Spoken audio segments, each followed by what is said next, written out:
அரசியல் நேயர்களுக்கு வணக்கம். இன்று நம்மோது இன்னும் சிறப்பு இருந்தனர் மூத்த பத்திரிகையாளர் சேகோ ராஜேஸ்வர் அவர்கள். வணக்கம் சார். வணக்கம் சரண்.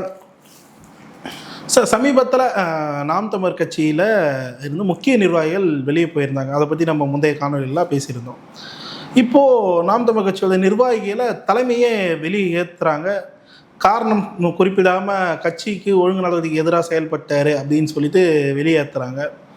ஆல்ரெடி கட்சியோட முக்கிய உறுப்பினர் வெளியேறும்போது கட்சியை இந்த மாதிரி விஷயங்களை பண்ணுறாங்க அப்படின்னு சொல்லிட்டு பல ஈழத்தமிழர்களும் சரி தமிழ் தேசியவாதிகளும் கேள்வி எழுப்புறாங்க. எப்படி எடுத்துக்கிறீங்க அந்த விஷயங்களெல்லாம்? இல்லை, நம்ம ஒரு அரசியல் பார்வையாளராக, ஒரு பத்திரிகையாளராக நம்ம ஒரு உட்கட்சி விவகாரத்தில் நம்ம தலையிட முடியாது. உள்ளபடியே இவங்க தலைமைக்கு விசுவாசமாக இருக்கக்கூடிய நபர்கள் தான். ஆனால் சமீப காலத்தில் இவங்களுக்குள்ள என்ன பிரச்சனைன்றது தெரியாது. அது வரிசையாக நம்ம திரு கலைஞம் அவர்களாக இருக்கட்டும், அல்லது திரு முத்துப்பாண்டியார் இருக்கட்டும், இப்போ தம்பி விஷ்ணுவாக இருக்கட்டும், இவங்கெல்லாம் விசுவாசமாக இருந்தவங்க தான். இப்போ இவங்க தலைமை பார்த்தீங்கன்னா அவங்க ரெண்டு பேரால ஒரு கம்பெனி, அவங்க ரெண்டு பேரும் அவங்க விலகுனாங்க. இது விலக்கி வைக்கப்படுறாரு அப்படி வச்சுங்களேன். விலக்கெல்லாம் நீக்கி வைக்கப்படுறாரு, நீக்கப்படுறாரு. சரிங்களா? அவங்க அவங்களா விலகுறாங்க. சரிங்களா? மாற்று கருத்து இருக்குது, அவங்க விலகுறாங்க. அதுக்கு ஒரு சில காரணங்களை சொல்லிட்டு போகிறாங்க. எதையுமே சீமானவர்களும் பார்த்தீங்கன்னா இவங்க விலகலுக்கான அந்த காரணம் என்ன இதுன்றதா கட்சியை பார்த்தீங்கன்னா எதுவும் தெரிவிக்க வேண்டிய கட்டாய நிர்பந்தம் எதுவும் இல்லை. ஆனால் விலக்கடா சில பேர் கேள்வி கேட்குறாங்க. என்னன்னு கேட்டால், நீக்கிறாங்கன்னா அதுக்கான காரணத்தை சொல்லணும் அப்படின்னு சொல்லி கேட்குறாங்க. அது உள்ளபடியாக அவங்க உட்கட்சியில் இருக்கிற விவகாரம். நம்ம உள்ளே போயிட்டு நம்ம இதில் மூக்கு நுழைக்கிறது தப்பான விஷயம். ஆனால் பொதுவான பார்வையில் பார்க்கும்போது இந்த நீக்கம் எதனாலன்னு கேட்டால், தலைமைக்கு விசுவாசமாக இருக்கிறவங்க இன்னொரு தலைமையோ அல்லது இன்னொரு பார்த்தீங்கன்னா ஊடகத்தில் வேலை செய்யக்கூடிய நபர்கள் யாரையாவது பார்த்தீங்கன்னா ஒருவேளை தூக்கி வச்சு ஏதாவது இவங்க பேசுறது கூட ஒருவேளை காரணமாக இருக்கலாம். அந்த அடிப்படையில் தான் பாரிசாலனுடைய மேட்ரு உருண்டுருக்கு. ஒரு சிலர் பார்த்தீங்கன்னா என்கிட்ட கூட கேட்டாங்க. என்ன கேட்டால் நீங்கள் இது காரணமானு சொல்லிட்டு கேட்டாங்க. எனக்கு நான் இது காரணம்னா, நான் ஏகலைவன் அவரோட விஷயத்தில் நான் சொல்லியிருந்தேன், ஒரு கருத்தை சொல்லியிருந்தேன். ஒரு கருத்தை லயலமணி சொல்கிறாரு. அது நாம் தமிழர் கட்சி தலைமைக்கு ஒரு விமர்சனத்தை வைக்கிறாரு. அதில் மோசமான ஒரு வார்த்தையை பண்ணுவார். திரும்ப திரும்ப அந்த வார்த்தையை சொல்கிறது சரியாக இருக்காது. சீமானவர்கள் குறித்து ஒரு கருத்தை அவர் வைக்கிறாரு. அந்த கருத்துக்கு பார்த்தீங்கன்னா நீங்கள் உள்ளபடியாக அதுக்கு அது கண்டனம் தெரிவிச்சுட்டு அதுக்கப்புறம் ஒரு 2 நாள் கழிச்சு அவர் பதவி ஏற்கும்போது கூட வாழ்த்து தெரிவிக்கலாம். ஆனால் அதுக்கு கண்டனம் தெரிவிக்கவே இல்லை. சீமானவர்கள் குறித்து ஒரு இழிவாக பேசக்கூடிய ஒரு வார்த்தைக்கு அதுக்கு கண்டனம் தெரிவிக்காதவங்க பதவி ஏற்ற பிறகு நான் சரி கேட்டால் வாழ்த்து தெரிவிக்கிறேன், இது என்ன நியாயம்னு சொல்லி கேட்டேன். அப்போ நீங்கள் பார்த்தீங்கன்னா சீமானவர்கள் குறித்து பேசும்போது ஒரு வார்த்தையை பயன்படுத்துகிறீங்க, மாண்பு குறித்து. ஆனால் நீங்கள் பண்ணுறது சரியானு சொல்லி நான் ஒரு கேள்வி கேட்டிருந்தேன். அப்போ எனக்கு வந்த தகவல் அடிப்படையில் இவங்க ஒரு குறிப்பிட்ட சிலர் தாவேகாவுக்கு ஒரு அனுதாப பார்வை இருக்குது. நான் சொல்கிறது தாவேகா மீது ஒரு பரிவான பார்வை இருக்குன்னு நான் சொல்கிறேன். அது ஏகலைவனாக இருக்கட்டும், அது யாரும் இருக்குது. ஏன்னா இப்போ அவங்களுடைய காணொலியெல்லாம் பார்த்தீங்கன்னா பெரும்பாலும் பார்த்தீங்கன்னா திமுகவை கடுமையாக சாடி இருக்குது. அதுவும் ஆட்சி அதிகாரத்தில் இன்றைக்கி இல்லைன்னா கூட திமுகவை கடுமையாக சாடுறதும், அதே தாவேகாவை பார்த்தீங்கன்னா மென்மையாக சாடுறதும் இருக்குது. அது ஒரு பத்திரிகையாளர் செய்யக்கூடாது. அந்த அடிப்படையில் பார்த்தீங்கன்னா சில தகவல்கள் நமக்கு வரும்போது பார்த்தீங்கன்னா இவங்கெல்லாம் தாவேகால இணையறதுக்கான அந்த வாய்ப்பு இருக்குன்ற அந்த அடிப்படையில் தான் நம்ம கேட்டால் நம்ம பேசியிருந்தோம். தமிழில் வைக்கும்போது கேட்டால் நேரடியாகவே தாவேகால இணையரால் ஏகலைவன் சொல்லி தமிழில் வச்சுட்டாங்க. இப்போ எனக்கு என்னுடைய அவர் அந்த தம்பி விஷ்ணு பேசும்போது அப்போது ஐயா அவர்கள் தாவேகால இணையராங்கன்னு பேசுகிறாங்க, எந்த ஆதாரத்தில் பேசுகிறாங்க அப்படி இப்படி பேசிட்டு அப்போ என்ன சொன்னேன்னா, புரட்சியாளர் பெயர் கொண்ட ஒரு பத்திரிகையாளர், யார், நான் தான் பத்திரிகையாளர். அவர் பத்திரிகையாளராக இல்லை பத்திரிகை ஆஃபீஸில் டீ விற்றுந்தாங்களான்னு சொல்லி விற்றுந்தாரான்னு தெரியல, அவர் இப்படி பேசுகிறாருன்னு சொல்லிட்டாங்க. முதல்ல ஒரு விஷயம் புரிஞ்சிக்கணும் சார். ஒரு கருத்து மாற்று கருத்து வைக்கிறாங்கன்னு வச்சுங்களேன், மாற்று கருத்து வைக்கிறாங்கன்னா உடனே அவங்கள பார்த்திங்கன்னா ஒரு சகட்டு மணிக்கு சாடுறதுன்னு ஒன்று இருக்குல்ல, ரொம்ப வல்காரிட்டியாக பேசுகிறது, இல்லை ரொம்ப டிஃபேம் பண்ணி அப்யூஸ் பண்ணி பேசுறதுன்னு ஒன்று இருக்குல்ல. அது சிலர் எல்லாரும் நான் சொல்ல, நாம் தமிழர் கட்சியில் இருக்கக்கூடிய பொதுவாக ஊடகம் நடத்தக்கூடிய சிலர் அந்த வேலையை பண்ணுறாங்க. உடனே சடனாக அப்படி ஒரு முடிவு எடுத்துக்கூடாது. இப்போ ஒரு கட்சியில் பார்த்தீங்கன்னா ஒரு மாற்று கருத்து உள்ளதை இப்போ என்ன விட்டுருங்க, நான் ஆதரிக்கிற இடத்துல தான் இருக்கிறேன். நான் நாம் தமிழர் கட்சியில் மெம்பர் கிடையாது, வெளிப்படையாக சொல்கிறேன். நான் நாம் தமிழர் கட்சியில் மெம்பர் கிடையாது. களத்தில் நான் சீமானோடு நான் நிற்கவும் கிடையாது. எந்த ஆர்ப்பாட்டமோ போராட்டமோ நான் கலந்தது தான் கிடையாது. ஐடியாலஜி தமிழ் தேசியன்றது அந்த அடிப்படையில் நம்ம அது கூட ஒரு முரட்டுத்தனமான ஒரு தமிழ் தேசியவாதி நான் கிடையாது. ஒரு நியாயத்தின் அடிப்படையில் பார்த்தீங்கன்னா நான் ஒரு தர்க்கம் செய்யக்கூடாது. நியாயத்தின் அடிப்படையில் தர்க்கம் செய்வான் தவிர ரொம்ப ஒரு முரட்டு பிடிவாதகரம், ஒரு முரட்டுத்தனமான தமிழ் தேசியவாதி நான் கிடையாது. நான் டிக்ளேர் பண்ணிக்கிறேன் என்ன நான் முதல்ல. ஆனால் நான் தமிழ் தேசியத்தை நேசிக்கிறேன். அந்த எனக்குன்னு ஒரு ஐடியாலஜி இருக்குல்ல, அது அதில் வந்து பார்த்தீங்கன்னா வந்து நான் ஊடகங்கள் வந்து நான் பேசுகிறன்றதுனாலே நான் வந்து பார்த்தீங்கன்னா வந்து எனக்குன்னு ஒரு ஐடியாலஜி இருக்கக்கூடாதுலாம் ஒன்றும் கிடையாது. அப்போ அந்த அடிப்படையில் இன்றைக்கி வந்து நான் சீமானை பார்க்குறேன். சீமானை தவிர வேறு யாரும் வந்து தமிழ் தேசியத்தை வந்து ஒரு தேர்தல் பாதைக்கு கொண்டு போகிறவங்க யாரும் கிடையாது. எல்லாம் ஒரு லெட்டர் பேடில் வச்சுருக்கிறாங்க. தேர்தல் பாதைக்கு வந்து தமிழ் தேசியத்தை கொண்டு போகிறவங்க யார்? நாம் தமிழர் கட்சி. ஒரு நீண்ட நெடிய பயணத்தில் அது நாம் தமிழர் கட்சி, சீமான் மட்டும்தான், வேறு யாரும் கிடையாது. தேர்தல் பாதைக்கு கொண்டு போகிற சொல்கிறேன். அப்போ நம்ம வந்து அது அப்போ இந்த ஒரு கருத்தை நான் சொல்கிறேன் கேட்டால், சீமானை வந்து ஆதரிக்கக்கூடியவர்கள், நாம் தமிழ் கட்சியில் களத்தில் பணியாற்றக்கூடியவங்க சீமானுக்கு மீதான மாற்று கருத்தை ஊடகங்களில் பேசுகிறாங்க. அதே ஊடகங்களில் சீமானை இழித்தும் பழித்தும் பேசும்போது அவங்களுக்கு வந்து பார்த்திங்கன்னா இவங்க வந்து வாழ்த்து தெரிவிக்கிறாங்கன்னு சொல்லியிருந்தேன். இது உள்ளபடியே வந்து எந்த நீதிமன்றத்தில் கொண்டு போய் வச்சிங்கனாலும் என் வாதம் எடுப்படும். நியாயமா இல்லையா? சீமான் அவர்கள் மாண்பு என்ற பேரில் வந்து கூடுதலாக ஒரு வார்த்தையை நீங்கள் பயன்படுத்துறீங்க. என்ன சொல்லிடுறேனே, மானங்கட்ட மாண்புன்னு பயன்படுத்துறீங்க, நேரடியாக சொல்கிறீங்க. இது வந்து ஒரு தலைமைக்கு வந்து இப்போ தலைமையில் உள்ளவரை விமர்சனம் பண்ணக்கூடிய வந்து வார்த்தையே கிடையாது. அதை நீங்கள் சொல்கிறீங்க. ஆனால் இன்னொரு நபர் வந்து சீமானை இழித்தும் பழித்தும் பேசும்போது அந்த நபருக்கு வந்து நீங்கள் ஆதரவு தெரிவிக்கிறீங்களா? இது என்ன நியாயம்னு நான் கேட்டிருந்தேன். இது வந்து ஒரு பத்திரிகையாளர் தான் நான் கேட்டேன். அதுக்கு அந்த தம்பி வந்து என்ன சொல்கிறாரு, இவர் வந்து பத்திரிகையாளரா அல்லது வந்து இவர் வந்து டீ வித்துந்தாரான்னு சொல்கிறாரு. டீ விற்கிறதுன்னா அவ்வளோ கேவலமான தொழிலா நான் கேட்குறேன். ஆனால் அதை மையப்படுத்தி நான் சொல்லிக்கிறேன்னா வந்து அதை விட ஒரு படி மேலே போயிட்டு ஒருத்தரை புரிஞ்சிக்கிட்டு பேசணும். முதல்ல நான் வந்து ஏகலைவன் ஐயாவுடைய இடத்த பிடிக்கணும்னு பார்க்குறாங்க. சீமான் அவர்கள்ட்ட பிரிச்சுட்டு ஏகலைவன் ஐயாவுடைய இடத்த பிடிக்கணும்னு நினைக்கிறாங்க. எனக்கு அந்த மாதிரி ஒரு எண்ணம் எந்த காலத்தையும் எந்த இடத்தையும் பிடிக்கல. நான் வந்து உள்ளபடியே இதே ஜான் ஆரோக்கியசாமி கிட்ட வந்து ஐடியாலஜி என்னைக்கு விக்கிரவாண்டி தேர்தலில் வந்து தமிழ் தேசியம் திராவிடமும் வந்து 2 கண்கள்னு சொல்லும்போது அப்போவே நான் வந்து பார்த்தீங்கன்னா ஜான் கிட்ட நல்லபடியாக சொல்லிவிட்டு நான் வந்து விலகிட்டேன். இல்லைனா நான் இன்றைக்கி நான் ஜானோட இருந்திருப்பேன், ஜானோட என்னுடைய பயணம் இருந்திருக்கும். அது வந்து பார்த்தீங்கன்னா நான் வந்து இதே தாவேக அரசுலேயே என்னால் ஒரு பதவியை என்னால் அடைஞ்சிருக்க முடியும். எனக்கு வந்து ஐடியாலஜி தான் எனக்கு முக்கியம்.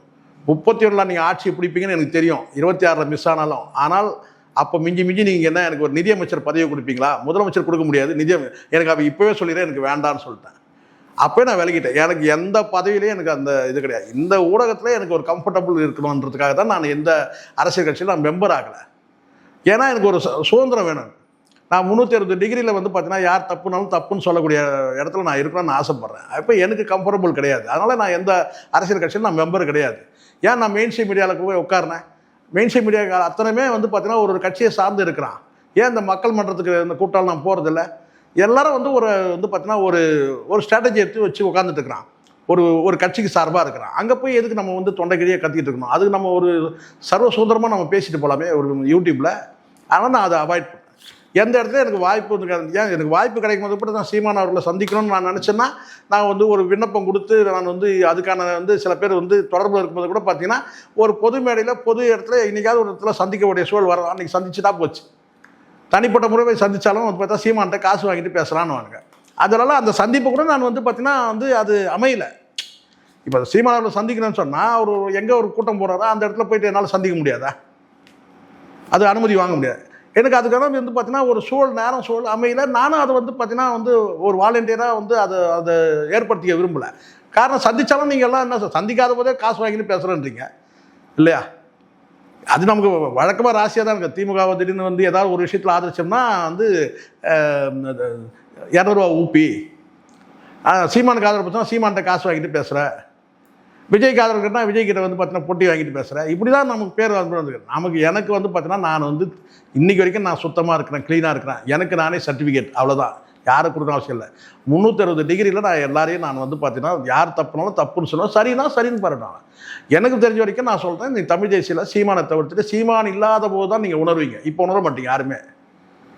சீமான் இல்லாத ஒரு தமிழ்நாடு இருக்குது. அன்றைக்கி தமிழ் தேசியத்தை பேசுறதுக்கு ஒரே ஒரு ஆள் நாதி இல்லாமல் போயிடும். அன்றைக்கி நான் சொல்கிறது புரியும். நானும் சீமான் எதிர்ப்பு பேசினவன் தான்.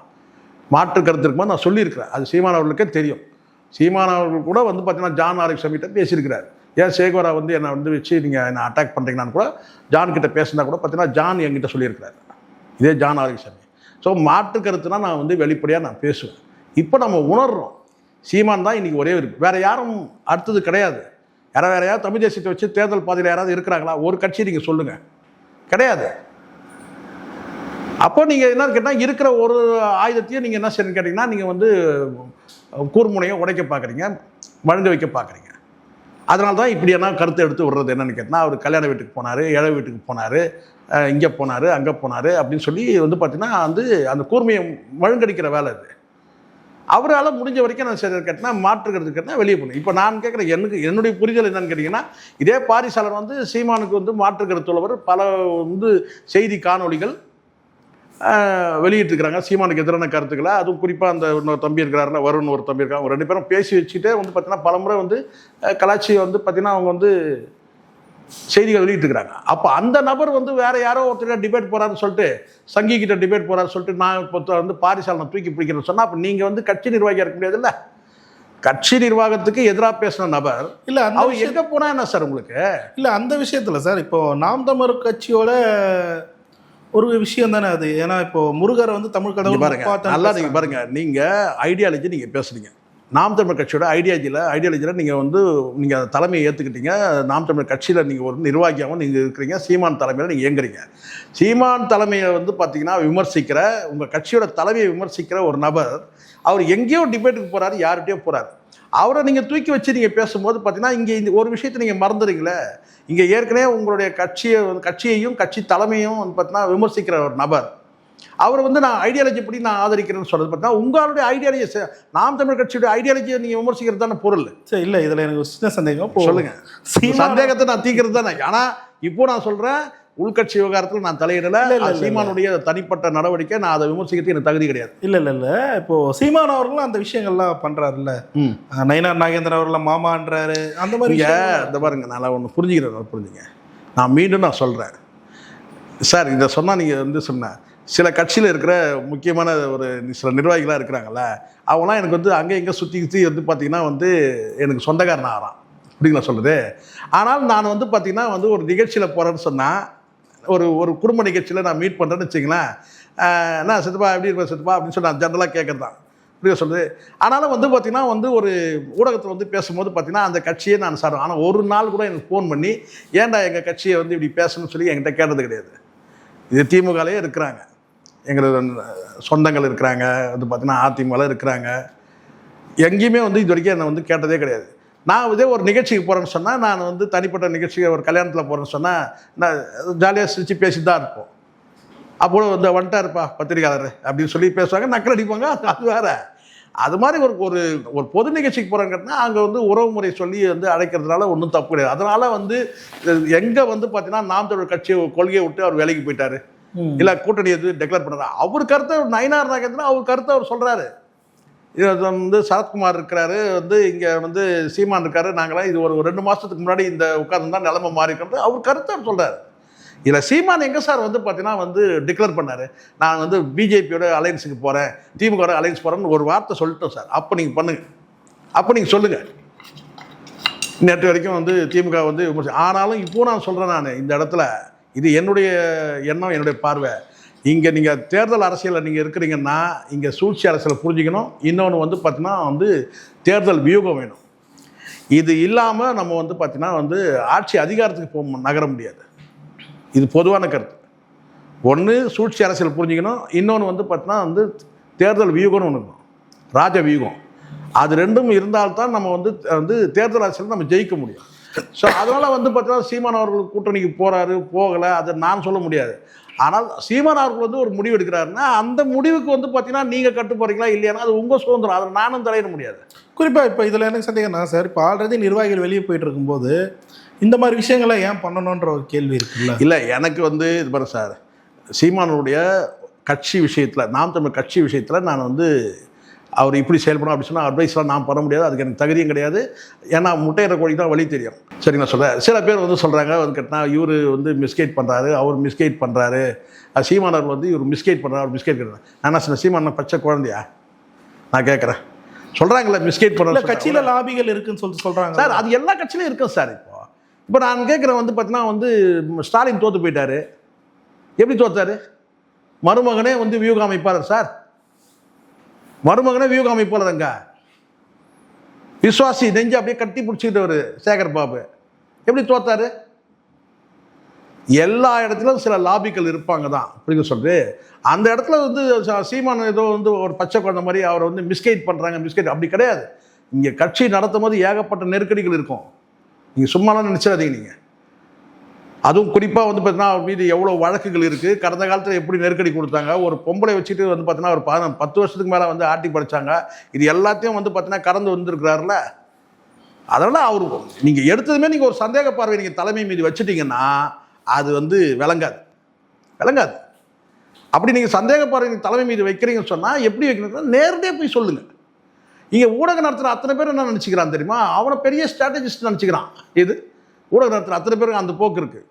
நான் பார்த்த வரைக்கும் நீங்கள் நல்லா புரிஞ்சுங்க, சில பேர் பேசுகிறாங்க, நான் அதில் முரண்படுறேன். என்னென்னு கேட்டால் விஜய் அவர்களை வந்து கடுமையாக தாக்குனதுனால தான் வந்து வாக்குகள் சரிவாயிடுச்சு. சரி, சீமானர் வந்து வாழ்த்தி இருக்கிறாரு வச்சுக்கோ, விஜய் அவர்கள் வாழ்க்கை சொல்லியிருக்காரு, தம்பி வாழ்க்கை வந்து ஒரு பிரச்சாரத்திலும் சாட்டை தருமன் வந்து ஒரு 10 வீடியோ வந்து 100 வீடியோ எலெக்ஷன் டைமில் ஒரு 50 வீடியோ போட்டிருக்கிறார் விஜய் அவர்கள். அப்போ வந்து ஓட்டு விழுந்துட்டு இருக்குமா? எப்படி விழும்? இருக்கிற 8% 4% தக்க வச்சதே வந்து பார்த்தீங்கன்னா எதிர்ப்பரசியல் தான். அதிமுக வந்து பார்த்தீங்கன்னா விஜய் எதிர்ப்பரசியல் எடுக்கவே இல்லை. திமுக அவங்களுக்கு சரிவு இல்லையான்னு கேட்குறேன். அதிமுக விஜய் எதிர்ப்பரசியலை கையில் எடுக்கவே இல்லை தேர்தலில். அவங்களுக்கு எவ்வளோ தூரம் வந்து பார்த்தீங்கன்னா வந்து வெற்றி அடிச்சு. எதிர்ப்பரசியலை வந்து கணிசமாக எடுத்தது திமுக. அவங்க தான் 2வது இடத்துல இருந்தாங்க. இத்தனையும் ஆட்சிக்கு எதிரான ஓட்டெலாம் இருந்து கூட 2வது இடத்துல இருந்தாங்க. அதிமுக ஏன் சார் படுபாதாளத்துக்கு போச்சு?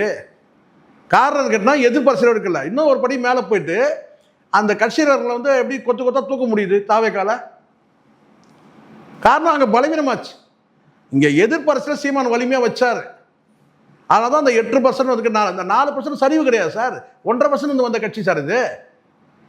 8% ஒரு பின்னடைவுன்னு சொல்லுங்க, ஒரு பின்னடைவு. 8% 4%, அந்த 4% நின்னதுக்கு காரணம் கேட்டினா எதிர்ப்பரசியல் தான். இங்கே பல பேர் நான் சொல்கிறேன்னு கேட்டிங்கன்னா வந்து, ஆனால் இப்போ சொல்கிறாங்க, சில பேர் கேட்குறாங்க என்னன்னு கேட்டிங்கன்னா, சரிங்க எல்லாம் ஆட்சிக்கெலாம் வந்தாச்சு, எல்லாம் முடிஞ்சாச்சு, இப்போ ஏங்க வந்து எதிர்ப்பரசியல் வந்து பேசணும்னு சொல்லி சில பேர் கேட்குறாங்க. என்கிட்ட கேட்குற சில பேர். அவங்களுக்கு நான் சொல்லக்கூடிய ஒரே பதில் கேட்டினா, இப்போது டிவிக்கு நாம் தமிழுக்கு எதிர்ப்பரசியல் பேசுகிறாங்களா இல்லையா? அவங்க எதிர்க்க வேண்டியது யாரை? திமுக தானே எதிர்க்கணும், அதிமுக தான் இருக்கணும். ஏன் வந்து பார்த்தீங்கன்னா வந்து சீமானை எதிர்க்கணும்?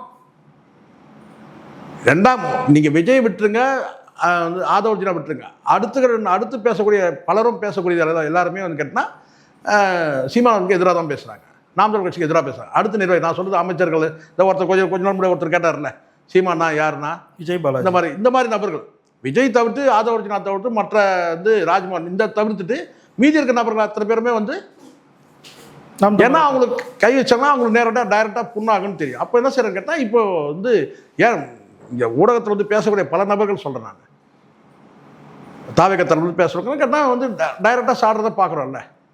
ஏன் ஒரு கட்டத்தை இப்படி கூட நம்ம எடுத்துக்க முடியும்ல. கட்சியிலேருந்து விலகினவங்களை கூட வந்து பார்த்தீங்கன்னா கட்சியில் சேர்த்துக்கிட்டு அவங்க மூலமாக பேசுகிறாங்க. அவங்களாம் ஒரு மாற்று கருத்தில் வெளியே போகிறவங்க, அந்த வெளியே போகிறவங்கள இவங்க வந்து கட்சியில் சேர்த்துக்கிட்டாங்க. அங்கே வந்து சாடல் எல்லாமே அப்போ எதிர்ப்பரசியல் வந்து டிவிகேக்கு எதிர்ப்பரசியல் வந்து என்டிகேக்கு எதிர்ப்பரசியல் டிவிகேவை எடுத்துருக்குறாங்கல்ல. ரெண்டுமே பார்க்கணும்ல. ஏதோ வந்து பார்த்தீங்கன்னா என்டிகே தான் வந்து டிவிகேக்கு எதிராக பேசிட்டு இருக்கிறாங்கன்ற மாதிரி தான் ஆட்சியில் வந்து ஆட்சியே பிடிச்சாச்சுங்க அவர். இப்போ எதுங்க அவரை எதிர்த்து பேசுனா? எதிர்ப்பரசியல் எப்போ ஒரே மாதிரி தானே இருக்கணும். ஆட்சியில் இருந்தா என்ன, இல்லைன்னா என்ன? எதிர்ப்பரசியல் கொள்கை அடிப்படையில் எதிர்ப்பரசியல்னா அது ஆட்சியில் இருந்தாலும் பண்ணணும், இல்லைனாலும் பண்ணணும் சார். அதை பண்ணிட்டு தானே இருக்கிறாங்க. புரியுது. இங்கே தனிநபர் சாடலை பண்ணுறது தான் இங்கே வந்து உக்கிரமாக போகுது. நீங்கள் தனிநபர் சாடல் பண்ணக்கூடியவங்களுக்கே நீங்கள் வாழ்த்து சொல்கிறீங்க. அரசியல் ரீதியாக நீங்கள் ஒரு மாற்று கருத்து நீங்கள் வைக்கிறீங்க, பிரச்சனை கிடையாது. அது எப்போ வேணாலும் யார் வேணாலும் வந்து வைக்கக்கூடியது தான். ஆனால் தனிப்பட்ட முறையில் நீங்கள் வந்து பேசுகிறதையே நீங்கள் வந்து பார்த்தீங்கன்னா அவங்களுக்கே நீங்கள் வாழ்த்து தெரிவிக்கிறீங்க. அந்த மாதிரி நபர்களை வந்து பார்த்தீங்கன்னா நீங்கள் வந்து உங்கள் ஊடகத்தை பயன்படுத்தி நீங்கள் என்ன வேலை செய்யணும் உள்ளபடியே நீங்கள் தனிப்பட்ட இந்த ஊடகத்துக்கும் வந்து ஊடகத்துக்கும் சொல்லுவாங்கள்ல, வழக்கமாக சொல்லக்கூடிய வார்த்தை தானே, கட்சிக்கும் ஊடகத்துக்கும் சம்மந்தம் இல்லைங்க அப்படின்னு சொல்லி சொன்னால் கூட பார்த்தீங்கன்னா நீங்கள் தனிப்பட்ட முறையில் ஒரு செய்தி போட்டு போகிறதில்ல. ஒரு சினிமா குறித்து போகிறீங்க, ஒரு நடிகர் திரை விமர்சனம் போகிறாரு, சாட்டை விமர்சனம் வந்து பார்த்தீங்கன்னா சினிமா விமர்சனம் பண்ணுறாரு, அந்த மாதிரி போகலாம். ஆனால் சீமானை வந்து விமர்சனம் பண்ண நபர்களை வந்து பார்த்தீங்கன்னா நீங்கள் வந்து ஆதரித்து நீங்கள் ஒரு வந்து காணொலி போட்டிங்கன்னா அது எப்படி சார் ஏற்றுப்பாங்க? அங்கே நீங்கள் முரண்படுறீங்கல்ல. அங்கே தலைமையோட நீங்கள் கட்சியில் பொறுப்பில் இருக்கிறீங்க. நீங்கள் அந்த புரிதல் சரியாக இல்லாதனால இந்த வந்த சிக்கல். நான் வந்து விசுவாசத்தை நான் நோண்டி பார்த்து நான் சொல்லவே இல்லை. என்ன சார்ந்ததெல்லாம் நான் ஒரு பொருட்டாகவே அந்த பையன் பேசுறதை நான் ஒரு கணக்கிலே எடுக்கல. தென்னக விஷ்ணு பேசுறதை நான் அதில் உள்ளபடியே நான் வந்து பார்த்தீங்கன்னா சில பேரை ஃபாலோ பண்ணுறேன். எப்போ ஒரு முறை தான் நான் ஃபாலோ பண்ணுறது. சாட்டை திரும்ப நான் ரெகுலராக ஃபாலோ பண்ணுவேன். அந்த பையன்லாம் வீடியோ நான் இப்போ சமயம் வாய்ப்பு கிடைக்கும் போது தான் பார்க்குறது. அதை கூட ஹெட்டிங் பார்த்துட்டு தான் ஏதாவது விஷயம்னு சொன்னால் தான் போட போகிறேன். அப்படி நான் பார்க்குறேன்னு கேட்டிங்கன்னா விசுவாசியாக நீங்கள் இருக்கலாம். அந்த விசுவாசத்தில் வந்து பார்த்தீங்கன்னா வந்து நீங்களே வந்து பார்த்தீங்கன்னா வந்து பலியிடக்கூடாதுல அந்த விசுவாசத்தை. இப்போ நான் பார்க்குறேன் பாரிசாலனை பொறுத்த வரைக்கும் அந்த செய்தியை பிரதானமாக நீங்கள் எடுத்து போடுறதோட விளைவு நீங்கள் கடந்த காலத்தில் நீங்கள் யோசிக்கல. இதே இலுமினாட்டின்னு பேசுகிற நபர் இன்றைக்கி சீமானோட ஒரு படி மேலே யாரா விஜய் பேசியிருக்கு. சீமானோட எந்த டீக்ரேட் பண்ணி பல காணொலிகள் இருக்கும். அதுவும் குறிப்பாக அந்த வருண்ன்ற ஒரு தம்பி இருக்காங்க, 2 பேரும் சேர்ந்துக்கிட்டு உட்காந்து செய்வாங்க. பேசிட்டு செய்கிறதா நமக்கு இவ்வளோ நாள் 3000 வீடியோ நான் பேசியிருக்கிறேன் சார், எனக்கு தெரியாதா சார் பேசிட்டு செய்கிறது எப்படி தெரியாதா? பேசிட்டு செய்கிறது தான் இதெல்லாம். அப்படியே தற்செயலாக ஒரு கேள்வி கேட்குற மாதிரியும் அதுக்கு ஒரு விளக்கம் தர மாதிரியும் இங்கே 4 சவுத்துக்குள்ளே உட்காந்துட்டு ஊடகத்தை நடத்திடலாம் ஈஸியாக. அதை முதல்ல புரிஞ்சுக்கணும். 4 சவுத்துக்குள்ளே ஊடகத்தை நடத்திடலாம். ஆனால் ஒரு கட்சி நடத்துறது எவ்வளோ கஷ்டம் தெரியுமா? ஒரு அரசியல் கட்சியை, அதுவும் வந்து பார்த்தீங்கன்னா மத்தியில் இருக்க ஆளுங்கட்சியை எதிர்க்கணும், அதுவும் 2 தேசிய கட்சியும் எதிர்க்கணும், இங்கே மாநிலத்தில் இருக்க அத்தனை கட்சியும் எதிர்க்கணும்னு சொன்னால் அதுக்கு எவ்வளோ பவர் தேவை, எவ்வளோ ஃபோர்ஸ் தேவைப்படும். நீங்கள் என்னென்னா போகிற போக்கில் வந்து நான் கேட்டிங்கன்னா வந்து ஒரு நியாயவாதியாக நீங்கள் ஒரு தீர்ப்பு எழுதுகிற இடத்துல வந்துடுறீங்க. 4 சவுத்துக்குள்ளே வீடியோ இந்த ஊடகம் நடத்துகிறோம். அதில் வந்து பார்த்தீங்கன்னா உங்களை போன்ற என்னை போன்ற நபரெல்லாம் பிரச்சனை கிடையாது. ஆனால் கட்சி நிர்வாகத்தில் இருக்கக்கூடிய நீங்களே வந்துடுறீங்க பாருங்க. அங்கே வந்து பார்த்தீங்கன்னா தலைமைக்கு எதிராக வந்து ஒரு கருத்து போடுறது. கேட்டால் நான் வந்து ஊடகவியலாளர் ஏதாவது ஒரு ரோல் பண்ணுங்க சார். நீங்கள் ஒன்று கட்சி நிர்வாகினா நிர்வாகி இருக்கலாம், இல்லை ஊடகவியலாளர் ஊடகவியலாளர் யாராக இருந்தாலும் நான் சொல்கிறேன். இந்த இடத்துல வந்து பார்த்தீங்கன்னா சாட்டை துரைமுருகன் பார்த்தீங்கன்னா நீங்கள் ரொம்ப ஒரு துல்லியமாக நீங்கள் எடுத்து பாருங்கள். சீமானுக்கு எதிர்ப்பு வந்து பார்த்தீங்கன்னா ஒரு கடுகளவு இருக்காது. நீங்கள் எடுத்து பாருங்க. ஏதாவது ஒரு வீடியோ எடுத்து காட்டுங்க. ஹெட்டிங் வைப்பாப்புல அது வேற இது. ஆனால் உள்ள வீடியோக்குள்ளே போய் பாருங்கள். ஒரே ஒரு கடுகளவு நீங்கள் வந்து எதிர்ப்பு அரசியல் பார்க்க முடியாது. எதிர்ப்பு தெரிவிக்கிறவனுக்கும் வந்து பார்த்தீங்கன்னா அங்கே இடம் இருக்காது. வேணா அடி வேணா விழும். இதெல்லாம் வந்து புரிதல் இல்லாமல் பண்ணுறது தான் சார். அது காலப்போக்கில் வந்து கட்சி என்ன முடிவு எடுக்குதோ அது அவங்க முடிவு. நான் உள்ளுக்குள்ளே நான் டீப்பாக உள்ளே போய் பேச எனக்கு விருப்பம் இல்லை.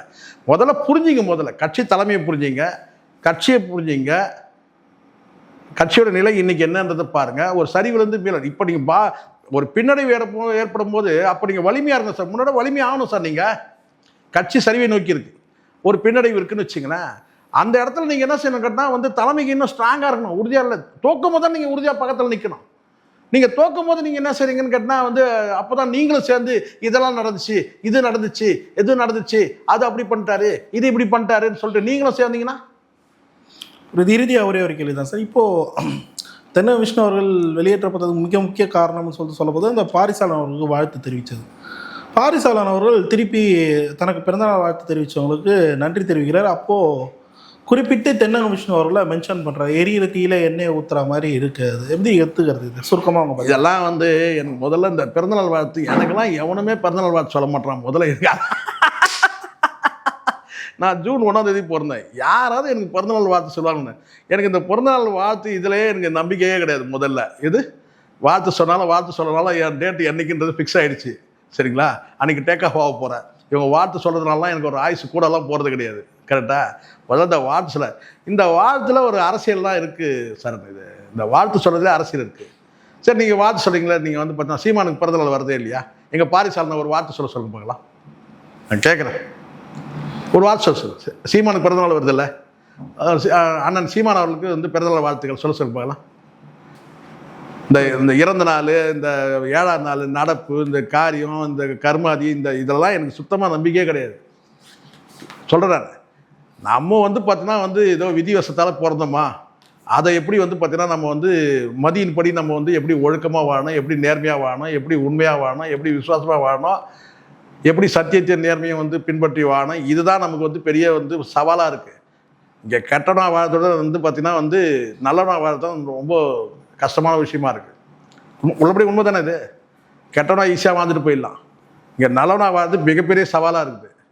அப்படி விட்டுன்னு கேட்டால் இதில் இவர் வாழ்த்து சொன்னார். அவர் வாழ்த்து சொன்னதும் இவர் வந்து பார்த்தீங்கன்னா இவருக்கு 500 வருஷம் ஒரு 500 வயசு கூட்டிகிட்ட போகுது.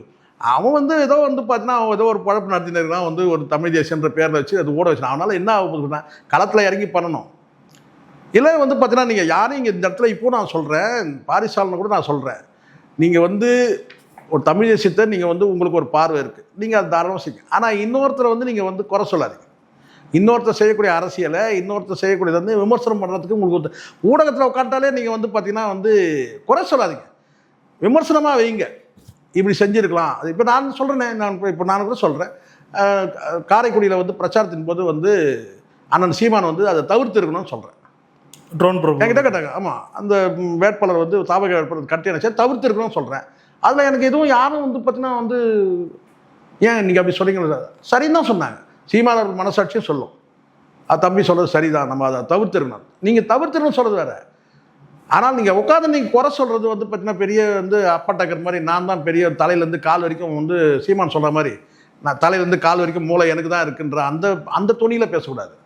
அந்த பாடி லாங்குவேஜே வந்து பார்த்தீங்கன்னா அது வேறு மாதிரி இருக்கும். நீங்கள் பார்த்துருப்பீங்க, பெரிய அறிவிஜயம். நீங்கள் வந்து களத்துக்கு வாங்க சார், சீமான் மாதிரி வந்து பார்த்தீங்கன்னா களத்தில் வந்து ஒரு தேர்தல் அரசியல் வந்து நில்லுக்கு பார்க்கலாம், ஒரு கூட்டுக்கு பார்க்கலாம்.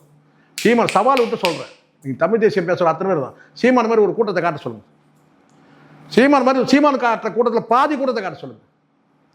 சும்மா வந்துச்சு அந்த கூட்டம், 16 வருஷம் உழைப்பு இருக்குது, ரத்தம் வேர்வை சிந்தி இருக்கு. அப்போ தான் இந்த கூட்டத்தை சேர்க்க முடியுது. சும்மாலாம் கூட முடியாது சார். இன்றைக்கி எனக்கு தெரியும் சார், தொழிற்சங்கம் நடத்தணும். நான் சும்மாலாம் கூட்டம் வந்துடாது, நம்பிக்கை பெறணும். நான் தொழிற்சங்கம் நடத்தும் போது வந்து பார்த்தீங்கன்னா வந்து ஃபேக்ட்ரிக்கு வெளியில் வந்து பார்த்தீங்கன்னா நான் மைக்கை பிடிச்சி பேசும்போது பார்த்தீங்கன்னா சுத்தமாக ரோடு பிளாக் ஆகும்.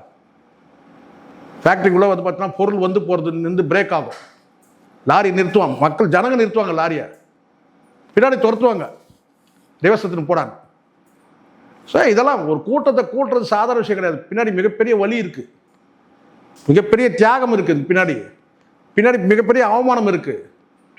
இதெல்லாம் புரிஞ்சுக்கிட்டு நீங்கள் வந்து பார்த்தீங்கன்னா தலைமைக்கு, அதுக்காக நீங்கள் வந்து பார்த்தீங்கன்னா வந்து தலைமைக்கு அடிமை சாசனம் கொடுத்துட்டு இருந்தா குறைகள் இருக்கா நேரில் சொல்லு, நேரில் போய் அண்ணா இப்படி பண்ணிடக்கூடாது, நான் இப்படி செய்யணும்னு சொல்லிட்டு சொல்லுங்கள். அதை விட்டு நீங்கள் ஊடகத்தில் உட்காந்துட்டாலே பெரிய அப்பட்ட கலாயிடுவீங்களா? நீங்கள் யாருமே ஊடகத்தில் உட்காந்துட்டு நீங்கள் வந்து பார்த்தீங்கன்னா இஷ்டத்துக்கு பேசுவீங்களா? நீங்கள் அப்போ நீங்கள் களத்தில் இருக்கக்கூடாது. சீமான களத்தில் நான் இல்லைங்க, நான் ஒரு பத்திரிகையாளர் இருக்கேன், வெறும் அந்த வேஷத்தை மட்டும் கட்டுங்க, நான் ஒரு பத்திரிகையாளர், நான் ஒரு ஆதரிக்கிற மட்டும்தான்.